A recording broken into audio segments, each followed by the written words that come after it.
I like to skateboard. I started skating about 2 years ago.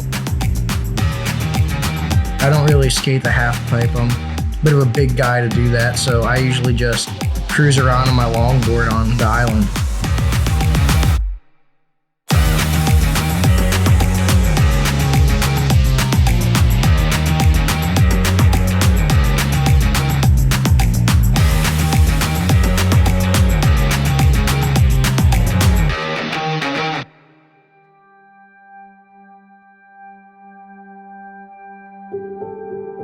I was born here in Florida, so I'm a cracker, born and raised.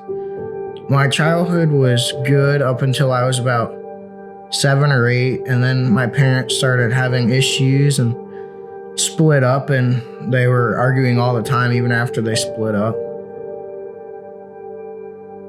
My mom and I would get into fights a lot, and my dad and I would get into fights a lot. A year or two ago, I had a falling out with my dad and didn't speak to him for a whole year, and the only reason I started talking to him again was because my grandfather had passed away. My dad wasn't at home when I would get back from school because he lives in Port Charlotte with his girlfriend, and my mom works usually from 7:30 to 5 o'clock in the evening, so even if I did go home, I was in the house alone. I had no one to talk to. I would just sit there in the silence, or I would watch TV, and I had no one to talk to when I would get home.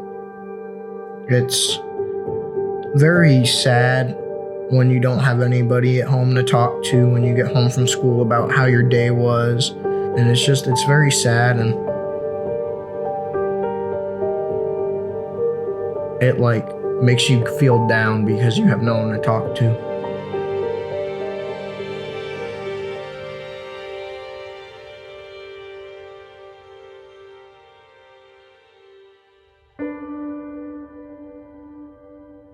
.180 House is a place where kids can come after school and they can belong. They can climb on the rock wall, skate on the half pipe, grab a snack, just hang out with their friends and build relationships with their adult leaders and mentors. One of the biggest issues that the .180 House addresses is getting kids off their screens when they're alone at home, isolated from everyone else, and they start believing lies that are told to them through the internet and through their peers and through their friends, and sometimes just from strangers that are out there. So we try to provide a place where they can get away from that and not be isolated anymore, because loneliness and depression and anxiety is a huge issue that they're dealing with.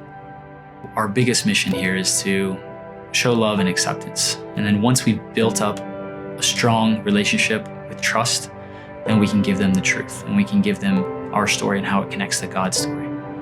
But a lot of the difficulties are domestic issues with their parents, with their families, not being believed in by their teachers. They start acting like the identity that they're told.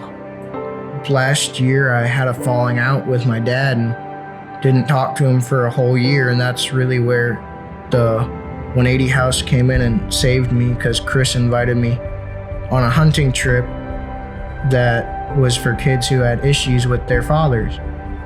And that's how I accepted Christ, was on that hunting trip. The big pivotal moment for me was when we got there and the lead guy said that God is your one true Father and He will always love you unconditionally no matter what. Even if your real Father doesn't talk to you or love you right now, that God is your one true Father and He will always love you. Life now, since after I started following Christ, has become a lot better. I have a lot healthier relationships with my mom and my dad. My mom and I don't fight as much as we used to, and my dad and I get along well now, and I see him every other weekend and try and help him out around the house as much as I can.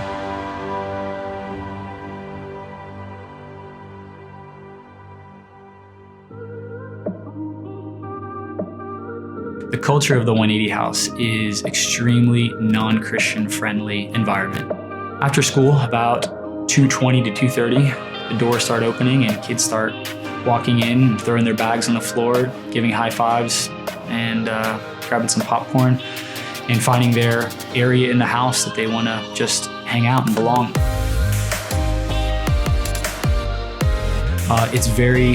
It's not churchy at all. They play foosball, they play ping pong or pool, climb on the rock wall, skate on the ramp.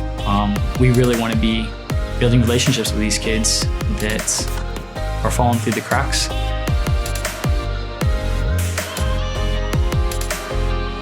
We have plenty of students that are coming to the 180 House.